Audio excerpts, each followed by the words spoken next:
करते करते लोग जा रहे हैं। माता पार्वती कहते हैं प्रभु कितने श्रद्धालु लोग हैं, कितने भक्त लोग हैं, देखिए हर हर गंगे 3 बजे रात से ही 2 बजे रात्रि से ही सब शुरू कर देते हैं, हर हर गंगे स्नान करके सब आ जा रहे हैं। तो इन सब की तो मुक्ति हो ही गई। तो भगवान कहते हैं कि देवी बात तो बिल्कुल सत्य कह रही हो, लेकिन एक समस्या इनके पास भी जुड़ा हुआ है कि इन सबको इसमें कुछ ऐसे लोग हैं 50% लोग इनको कि विश्वास नहीं है कि हाँ हमको गंगा नहाने से मुक्ति मिल जाती है या गंगा स्नान करने से हमारा सारा पाप धुल जाता है। हुआ क्या, बोले ऐसा कैसे हो सकता है, इनको विश्वास कैसे नहीं है। तो क्या किया कि माता पार्वती वहीं पर एक रास्ते के बगल में ही एक बहुत बड़ा गड्ढा था। भोलेनाथ ने क्या किया कि उस गड्ढे में गिर जाते हैं, एक मानव का साधारण मानव का रूप धारण करके उस गड्ढे में वृद्ध का भेष बनाते हैं और उस गड्ढे में गिर जाते हैं। और माता पार्वती बेचारी वही गड्ढे के बगल में बैठ करके इस प्रकार से याचना करती हैं कि जितने भक्त उस रास्ते से निकल कर जा रहे हैं सबसे माता पार्वती हाथ जोड़ती हैं कि बचा लीजिए, मेरे स्वामी को कोई गड्ढे से निकाल दीजिए, मेरे स्वामी कोई गड्ढे से निकाल दीजिए। लेकिन जब जैसे कोई व्यक्ति निकालने के लिए तैयार होता तो वो एक शर्त रख देते। शर्त क्या, लेकिन जीवन में कोई पाप ना हुआ हो तभी छूना, और नहीं तो छूते ही राम नाम सत्य हो जाओगे। जो भी निकाला है अगर तो समझ लो कि राम नाम सत्य। जैसे ही व्यक्ति सुनते कि भैया राम नाम सत्य, तो इससे अच्छा इनको पढ़ा रहने दो, आगे बढ़ो। तो देखिए सारे लोग गंगा स्नान करके उसी रास्ते से आ रहे हैं और भोलेनाथ वृद्ध के रूप में उस गड्ढे में पड़े हुए हैं। माता पार्वती सबसे हाथ जोड़ रही हैं कि भैया कोई तो ऐसे व्यक्ति निकलो, भक्त निकलो जो इनको निकाल दो इस गड्ढे से। लेकिन बस यही शर्त रख देती कि जो जिसके जीवन में कोई पाप ना हो वही स्पर्श करना, अन्यथा नहीं छूना। तो हर व्यक्ति निकल जाता, क्योंकि सबको डर लगने लग जाता कि भाई ऐसा ना हो कि हमारे अंदर कोई पाप हो। कहने का मतलब कि देखो किसी को विश्वास नहीं है कि हम गंगा स्नान करके आ रहे हैं। जब हम गंगा स्नान कर लिए, और हमारे शास्त्रों में ऐसा वर्णन है कि गंगा स्नान करते ही, करने की तो बात छोड़ो, कि गंगा गंगेति यो ब्रूयात् यो जनानां शतैरपि मुच्यते सर्व पापेभ्यो विष्णु लोकं स गच्छति। यानी गंगा गंगेति यो ब्रूयात् यो जनानां शतै, यानी 100 योजन दूर रहते हुए भी, यानी हम जहाँ बैठे हैं यहाँ से 100 योजन दूरी पर अगर गंगा जी हैं और हम प्रातः काल या किसी समय स्नान करते समय गंगा माँ का नाम उच्चारण कर लेते हैं, तो समझिए कि सारा पाप उसी समय मिट जाता है। कब, जब आपने स्नान करते समय माँ गंगा का याद किया, गंगा जी का नाम लिया, गंगा गंगेति यो ब्रूयात् यो जनानां शतैरपि मुच्यते सर्व पापेभ्यो, सारे पापों का शमन तो केवल माँ गंगा का नाम लेते ही हो जाता है। लेकिन समस्या वहाँ यही है कि विश्वास नहीं हो रहा है। कोई 11, कोई 21, कोई 51 डुबकी लगा के तो सब आ रहे हैं, लेकिन अपने अंदर किसी को विश्वास नहीं है कि ऐसा न हो कि मैं निकालूं तो मेरे अंदर कुछ पाप हो और मैं ही राम नाम सत्य हो जाऊं। इसलिए पड़ा रहने दो, जैसा ही ये पड़े ही तो पड़े रहने दो। सब लोग बेचारे बगल से निकल जाते। एक व्यक्ति हकीकत में ऐसा था जो हमेशा पाप करता था, जीवन में पाप ही पापों किया था। लेकिन कहते हैं ना कि जो समझदार व्यक्ति होता है, जो पढ़ा लिखा होता है, ज्ञानी 2 प्रकार के होते हैं। जो वर्जिनालिटी ज्ञानी है, जिसको कुछ नहीं पता है, उसको आप जो बता दोगे सब मान जाएगा। तो वो बेचारा पढ़ा लिखा नहीं था, बिल्कुल अंगूठा छाप था, जीवन भर पाप किया, अपराध किया, लेकिन उसको पता था कि जो व्यक्ति गंगा स्नान कर लेता है उसके सारे पाप धुल जाते हैं। तो जब मैं अभी 21 डुबकी लगा करके आ रहा हूँ भैया, तो पाप कहाँ रह गया मेरे अंदर। उसने बिल्कुल विश्वास के साथ तुरंत भोले बाबा को उठाया गड्ढे से और बगल में बैठा दिया, और बैठाने के बाद वहां से फिर से हर हर गंगे करते हुए निकल गया। चला गया तो इधर भोलेनाथ कान में कहते हैं, देख लिए देवी कितने लोगों को विश्वास है अपने अंदर कि हम गंगा स्नान कर ले, हम पवित्र हैं। तो कहने का मतलब कि जो हमारे शास्त्रों में बताया गया है, जो हमारे पूर्वजों ने हमको सिखाया है, उस पर विश्वास करिए। उस मतलब उस चीज को अपने अंदर 100% यानी विश्वासम फलदायकम, सीधी सी बात है। तो ऐसा हमको विश्वास होना चाहिए।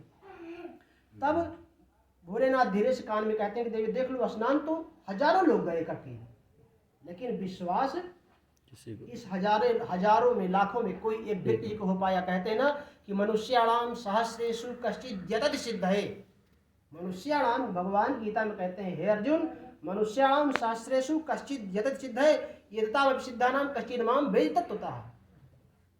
कोई हजारों में लाखों में एक बिरला व्यक्ति ऐसे हो पाता है जो वास्तव में जिसके अंदर 100% विश्वास हो और उसके अंदर कि हाँ हम ऐसा किए तो ऐसा नहीं हो सकता है। कहने का मतलब कि यदि हम पुण्य काम किए हैं, हम सत्कर्म किए हैं, तो उस सत्कर्म पे हमको भरोसा होना चाहिए, विश्वास होना चाहिए कि बिल्कुल सत्य है। यदि हम स्नान माँ गंगा में गोता लगाए हैं तो फिर पाप का कोई जगह नहीं है ही नहीं। यदि सगर के 60,000 पुत्र राख के ढेर जो बने हुए थे वो स्नान करके स्पर्श करते ही स्वर्ग पहुंच गए, तो जो व्यक्ति सदेह स्नान करेंगे भला कैसे उनको मुक्ति नहीं मिलेगी।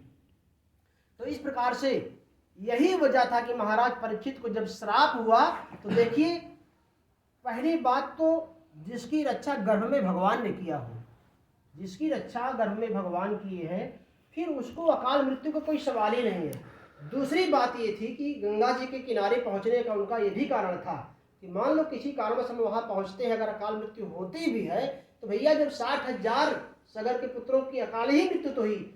जब वो देखिए जब सगर यज्ञ कर रहे थे और इंद्र बार बार इंद्र को डर लगने लगता है, कब जब कोई राजा पहले के प्रतापी राजा यज्ञ करने लगते थे और 100 यज्ञ पूरा कर ले तो वो शतक क्रतु यानी इंद्र का पद उसे प्राप्त हो जाता था। तो जब सगर जी ने 99 यज्ञ पूर्ण कर लिए, जब 100 यज्ञ उनको होने वाला था तो इंद्र बार बार भेष बदल करके घोड़ा चुरा ले जाता था। जब घोड़ा चुरा ले जाता तो फिर उनके जो पुत्र थे ढूंढ लाते। एक दिन की बात है कि इंद्र ने सोचा कि ऐसी काम नहीं चलने वाला है, लगता है यज्ञ पूरा ही कर लेगा। तो इंद्र ने क्या किया कि सगर के जो घोड़ा था उस घोड़े को चुरा करके कपिल भगवान जहाँ पर तपस्या कर रहे थे, जो अभी आश्रम है वहां पर कपिल जी का गंगा सागर, तो वहां तपस्या कर रहे थे। इंद्र ने क्या किया कि घोड़ा को ले जा करके वहीं पास में बांध दिया और वहां से दृश्य हो गए।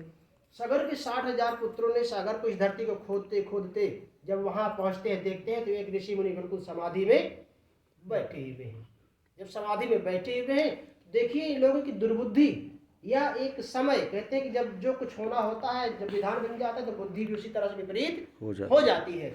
इनको ये नहीं दिखाई दिया कि कोई यहाँ तपस्वी आंख बंद करके तपस्या कर रहा है, तपस्या में बैठा है। वो लोगों ने क्या सोचा कि कोई जो है पाखंडी है और हमारे घोड़ा को चुरा करके यहाँ घोड़ा बांध दिया है और आंख बंद करके तपस्या में बैठ गया। तो उन लोगों ने क्या, देखिए संतों का ऐसा मत है कि कपिल जी ने किसी को मारा नहीं है। जब ये 60,000 पुत्रों ने एक साथ ही कहा मारो मारो, तो जैसे इन लोगों का ये आवाज आती है कि मारो तो उनका जो है कपिल भगवान का सिर्फ आंखें खुलती हैं बस, क्योंकि वो तपस्या में थे, समाधि में लीन थे। और जैसे अब एक साथ उच्च स्वर से अगर आवाज ऐसे आई मारो मारो मारो, तो सोचो कि कितना आवाज होगा। तो जब उनकी आंखें खुलती है जैसे ऐसे देखते हैं वो सब जल करके राख के ढेर हो जाते हैं, सबकी अकाल मृत्यु हो गई मान के चलो। तो कहने का मतलब कि जब इस प्रकार से हो गई तो फिर भगवान ने ही उपाय बताया कि गंगा जी यदि आ सके तो उन्हीं के द्वारा फिर भगीरथ अंशुमान असमंजस इत्यादि तपस्या की, भगीरथी के द्वारा गंगा जी आती हैं और उस राख का ढेरी वास्तव में सत्य बात है। शास्त्रों में ऐसा है, भागवत में वर्णन है कि स्पर्श होते ही वो सब दिव्य रूप धारण करके भस्मी भूतांग संगेना सूर्याता सगरात्मजा किम पुनः श्रद्धा देवी ये सेवंते दृढ़व्रता। जिस गंगा माँ का स्पर्श करते हुए सगर के 60,000 राख के ढेर जो हुए थे पुत्र जल करके ढेर हो गए थे, वो दिव्य स्वरूप प्राप्त करके स्वर्ग चले गए। तो भला जो व्यक्ति सदैव स्नान करेगा वो कैसे नहीं जाएगा। लेकिन विश्वासम फलदायकम, विश्वास होना चाहिए। इसी प्रकार से सुखदेव जी कहते हैं कि हे परीक्षित, जो व्यक्ति गंगा जी में स्नान करता है या स्नान कहीं भी कर रहा है संयोजन के अंतर्गत, अगर गंगा जी का उच्चारण कर लेता है तो उसके उसी समय सारे पाप नष्ट हो जाते हैं। तो इस प्रकार से महाराज परीक्षित का ये भी एक उद्देश्य था कि मुझसे गलती अवश्य हो गई है, लेकिन मुझे विश्वास है कि मैं माँ गंगा के गोद में पहुंच जाऊंगा तो फिर किसी प्रकार का कोई अनिष्ट मेरा नहीं हो सकता है। तो यही वजह था कि जब महाराज परीक्षित सारा राजपाट छोड़ देते हैं, देखिए उनको तुरंत वैराग्य हो गया। क्योंकि वैराग्य कैसे हो गया कि आप कल्पना करिए कि जिस व्यक्ति को पता चल जाए कि भैया परसों आप मरने वाले